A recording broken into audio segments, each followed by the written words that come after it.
Observation probably is the foremost thing in understanding science. You can know the rules of an unknown game just by watching it. This nature, like the game of chess, also rely on some rules, which can be known if we just begin to observe them. Today in this video, we are going to talk about physics. After all, why does a pollen grain separate from a flower and move randomly? And why is that the moons and the stars rotate around a center on a well-defined path? The universe is vast, and so are the possibilities of physics. It is not easy to cover all of them in a single video.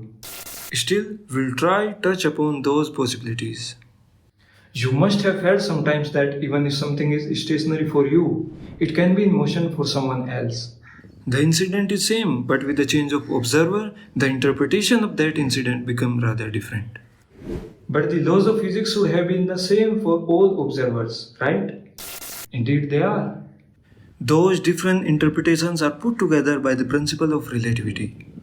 Now comes the first law of motion. If something is stationary or moving with a constant velocity, it will continue in that state unless there is an external force acting on it. This seems natural. Anything would like to remain in their current state. An external force definitely tries to change that. The state of motion of an object is expressed by its linear momentum, and even a slight change in that indicates a force. This is the second law of motion. Any external force causes the system to accelerate, F equals ma. It is also implied that if the external force is zero, linear momentum would also not change. This same conservation law turns out to be the third law of motion, action equals reaction. The fascinating thing about the laws of physics is that they are universal. They will work anywhere in the universe just as fine as they are working here, around us. So does a falling apple mean that the moon would also come to the ground? The universal law of gravitation says the same. A body attracts another body as they have mass, but this force of attraction falls rapidly when the separation between them increases. A very big difference between moon and the falling apple is that moon does not directly fall onto the ground. It has a certain tangential speed. The same keeps it rotating around Earth on a special path. The whole cosmos seems to be working with such an order only because of this central force, gravity. That order fades away the moment you start observing small, subtle events around you. A tiny pollen grain on separating from a flower does not move in a straight line or through a predetermined path. Its motion is completely random, like when few many people try to push a huge ball from every side. It moves sideways or here, sometimes there. It does not move on a particular path. The motion is random due to unequal forces. The same thing happens with that grain of pollen too. It constantly collides with innumerable microscopic particles. The same microscopic particles which aggregate to form matter. Those are indivisible, indestructible, those are atoms. Here, there is gravity between atoms also, but due to its weak nature, it cannot help them combine. The mass of an atom is very, very small when compared to the sun or earth or even this. That is why gravity is so weak between the atoms. What force then holds matter together? The fundamental particles from which an atom is made has a property called mass. They have yet another property called charge. Mass is only of its kind. Charges are two, plus and minus, and each charge exerts a force on every other charge. Opposite charges attract while similar repel each other. This force, the electrostatic force, is many times stronger than gravity. By some chance, atom has as much negative charge as it has positive charge. When these combine to form a substance, the matter overall is electrically neutral. But how does a charge know that a charge over there wants to pull over it? This information is carried over in the form of electromagnetic fields. Look at these four equations. A lot of secrets are hidden in them. Every charge has its own electric field, and moving charges produces a magnetic field. Some sort of disturbance, a little vibration in these fields can travel through empty space just like the ripples that is sprayed out in water, and that too with the speed of light. Light itself is an electromagnetic wave. But what is the speed of light? About 300,000 kilometers per second. This exact number pops out when these two fundamental constants are put together. C equals 1 over square root of epsilon 0 times mu 0. Speed of light is a fundamental constant, the same for all observers. This fact is a little striking to our common sense. After all, how can the speed of a racing car be the same for an observer running and an observer sitting comfortably in the crowd? For this reason, nothing in our universe can move equal to or faster than the speed of light.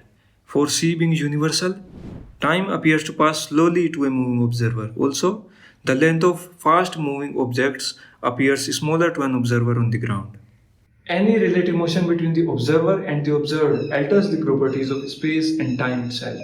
Inside the stars, the nuclei of small atoms fuse together to form new, bigger atoms. This releases energy. Mass and energy, in fact, are the different manifestations of the same thing. Mass can be converted into energy, and energy can be converted into mass. A simple equation connects them together. E equals mc square. A small mass presumably contains a bigger amount of energy. Now, for a moment, let us come back to our surroundings. Everything here is so connected that even a slight change in circumstances can lead to completely different outcomes. The state of a particle in matter depends on many things: its energy, its position, momentum. And there are hundreds of millions of these particles which collide, interact with each other. A complete chaos. It is merely impossible to track the motion of each of them. Yes, but the observed behavior of things is a reflection of those microscopic properties. Like, will any process be spontaneous or not? If some color is poured in water, it will dissolve, but it cannot be separated the same way. In fact, it is more likely that the color particles will remain separate inside water, rather than they remain clumped together. The number of ways in which a system can arrange itself defines its entropy, and it keeps on increasing. System always moves from a less probable state to the most probable state. And that is why all natural processes are irreversible. A hot cup of tea gradually cools down as that is its most probable state.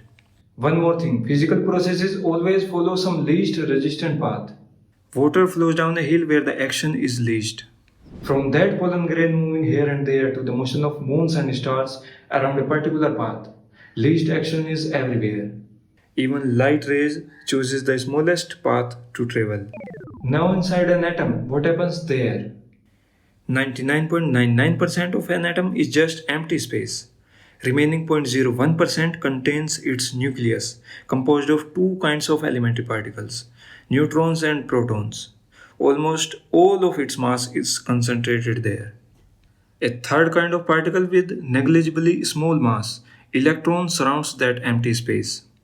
An electron's behavior is somewhat different from that of ordinary particles. It's a bit weird. It's not how planets move around the sun. It can be here, or here, everywhere inside the atom at the same time. It only manifests itself at a particular point the moment we measure its position. This psi is a wave function. Solve Schrodinger's equation for any particle and you will get psi. This wave function determines the probability of that particle being in any of its quantum states. Like, it is very possible that the electron in an hydrogen atom is found at a 0.5 to 9 angstrom radius. Of course, when you go do a measurement, you may find it anywhere inside the atom. But when many measurements are taken, it would mostly be seen at that radius only. Schrodinger's equation also ensures that the electron inside an atom remains in certain energy levels. Like, if you stretch a string and give it a little plug, it can only vibrate with some particular wavelengths. The same is true for all bound particles. They can only reside in some discrete energy levels. Energy is quantized. And when the electron jumps from one energy level to the other, a massless particle is produced, quanta of light, a photon. Light is a wave, also a particle. Another aspect of quantum mechanics is that some things cannot be measured simultaneously and precisely, like position and momentum. The more precisely you measure one, the more uncertain will be the measurement of other. Now, protons and neutrons too are formed by some other elementary particles. Two up quarks and a down quark are combined to form a proton. An up quark and two down quarks make a neutron.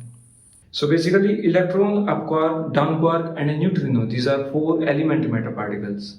Apart from them, there are three interaction force particles: photon, gluon, and WG bosons. All these shape this universe. There is also a common field particle called Higgs boson, but still there is something missing in the standard model: gravity. A final time we have to get through relativity. Have you ever noticed how everything on Earth falls at the same rate? Their inertial mass and the gravitational mass are equal, and that's why an observer does not feel any acceleration under a free fall. On the contrary, you cannot differentiate between an acceleration and a gravitational field. In a spaceship accelerating at a rate of 9.8 meters per second each second, you will not notice at all that you are outside Earth's gravitational field. Now, in accelerating frames, light cannot move in a straight line. Its path is a little curved. So, does it also curve in the gravitational field? It should. Then, what about least action? In reality, light always chooses the smallest path to travel. It is so that in the presence of any mass, the space-time fabric there gets curved. Matter tells space-time how to curve, and space-time tells matter how to move. General relativity explains almost all big phenomena in this universe. Ever-expanding cosmos, Big Bang, the formation of stars and black holes. In its realm, on the other hand, quantum mechanics have amazing results. Non-locality, Pauli exclusion, quantum entanglement, and so on. Now, even gravitational waves have been detected. Yet, there is a deep chasm of ignorance before us. A large part of existence, dark matter and dark energy, are unknown to us. Multiverse, the possible parallel universes, quantum gravity, and a grand unified theory. And on top of that, there are some deep philosophical questions as well. What do you guys think about it? It's all for today.